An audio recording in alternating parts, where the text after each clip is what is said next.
Assalamualaikum warahmatullahi wabarakatuh. Perkenalkan, nama saya Adida Oktavia Putri, NIM 554321009 dari kelas ME21G. Nah, di sini saya akan menyampaikan mengenai perekonomian Indonesia setelah pandemi COVID-19. Pandemi COVID-19 sangat berpengaruh terhadap perekonomian Indonesia pada tahun 2020.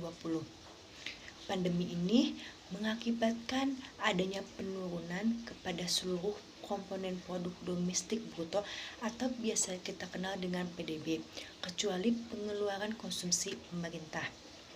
Komponen produk domestik bruto atau PDB yang mengalami penurunan bahkan kontraksi disebabkan oleh adanya pandemi COVID-19 yang masuk ke Indonesia, sehingga pertumbuhan perekonomian Indonesia termasuk dalam kategori yang krisis.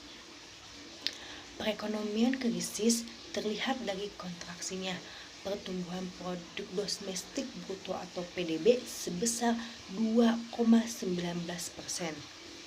Komponen yang sangat berpengaruh adalah pengeluaran konsumsi rumah tangga dan pengeluaran konsumsi lembaga non-profit yang melayani, di mana kedua pengeluaran ini sangat menurun karena adanya kebijakan dari pemerintah akan upaya pemulihan perekonomian pada saat ini. Oleh karena itu, pemerintah mengadakan kebijakan dalam berbagai aspek guna memajukan perekonomian Indonesia. Pemerintah lebih fokus kepada kebijakan fiskal dan moneter ya. Kebijakan fiskal yang diambil memenuhi banyak ragamnya. Salah satunya insentif pajak yang berpengaruh. Insentif pajak membuat para masyarakat merasa keringanan dari kewajiban mereka dan tidak mempengaruhi perekonomian mereka, sehingga masyarakat tetap bisa memenuhi kehidupannya seperti sebelumnya ya. Tidak hanya hal itu, pemerintah juga melakukan kerjasama dengan Bank Indonesia untuk memajukan kebijakan moneter.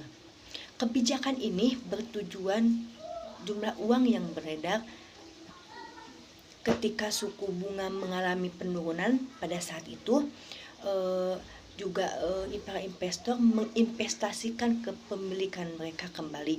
Semua kebijakan yang telah dirancang oleh pemerintah memiliki banyak tujuan agar output pendapatan pada PDB dapat kembali seperti awal dan mengalami peningkatan. Tidak hanya itu, tujuannya adalah agar Indonesia mengalami inflasi kembali dan tingkat pengangguran Indonesia menurun. Jadi dapat disimpulkan ekonomi di Indonesia berdasarkan fakta pada saat ini semakin membaik karena adanya rancangan kebijakan dari pemerintah. Indonesia mengalami pertumbuhan ekonomi PDB sebesar 3,69% sepanjang tahun 2021, lebih tinggi dibandingkan tahun 2020 yang sempat mengalami kontraksi. Struktur ekonomi Indonesia secara spesial didominasi oleh beberapa provinsi di Pulau Jawa sebagai kontribusi terbesar dan pusatnya peningkatan pada kinerja ekonomi. Sekian dan terima kasih dari saya. Mohon maaf bila ada kesalahan. Assalamualaikum warahmatullahi wabarakatuh.